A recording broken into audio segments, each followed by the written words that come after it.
আমি রুক্মিণী মল্লিক রাজ্যসভায় সদস্য নির্বাচিত হইয়া যত দিন যাচ্ছে ততই তৃণমূল কংগ্রেসে ভাঙন বাড়ছে। বুধবার মদন মিত্র ইস্তফা দিয়েছেন। বৃহস্পতিবার রাজ্যসভা সদস্য পদ থেকে ইস্তফা দিলেন অভিনেত্রী কোয়েল মল্লিক। দলত্যাগের হিড়িকে কোণঠাসা মমতা বন্দ্যোপাধ্যায়। আপনাদের কাছে যেটা আমি আজকে বলবার জন্য বিশেষ করে এসছি, হঠাৎ করে আজকে আমার আসতে হলো, তার কারণ দেখলাম আর একজন এমপি, চলচ্চিত্র শিল্পী, ভালো শিল্পী, তাকে আমি সম্মান করি, তিনি গেছেন বিজেপির কোনো একটা নেতার সাথে মিটিং করে রিজাইন করতে।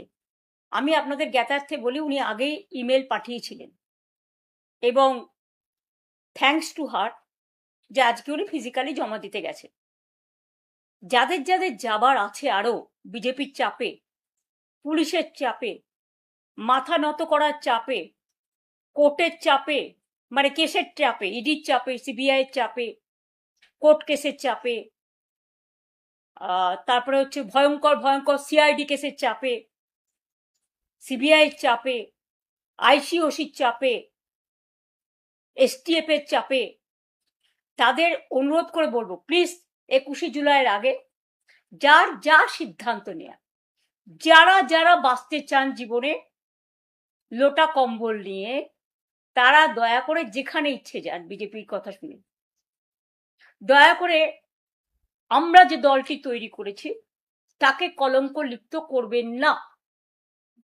যার যার, আমি এক্ষুনি কনস্টিটিউশনটা পড়ছিলাম, clause 90, freedom of movement, freedom of speaking, freedom of rights, যেগুলো আছে মানুষের, সংবিধান বলেই দিয়েছে আপনারা করতেই পারেন।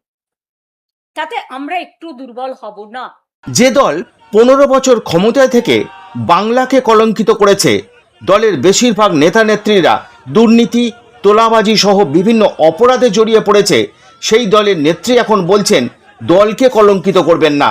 এর থেকে সেরা জোকস আর কি হতে পারে? আসলে 21শে জুলাইকে সামনে রেখে দলের ভাবমূর্তি উদ্ধারের চেষ্টা করছেন মমতা বন্দ্যোপাধ্যায়, যা আর কখনোই হবে না। কারণ বাংলার মানুষ জানে তৃণমূল কংগ্রেস মানে বাংলার সর্বনাশ।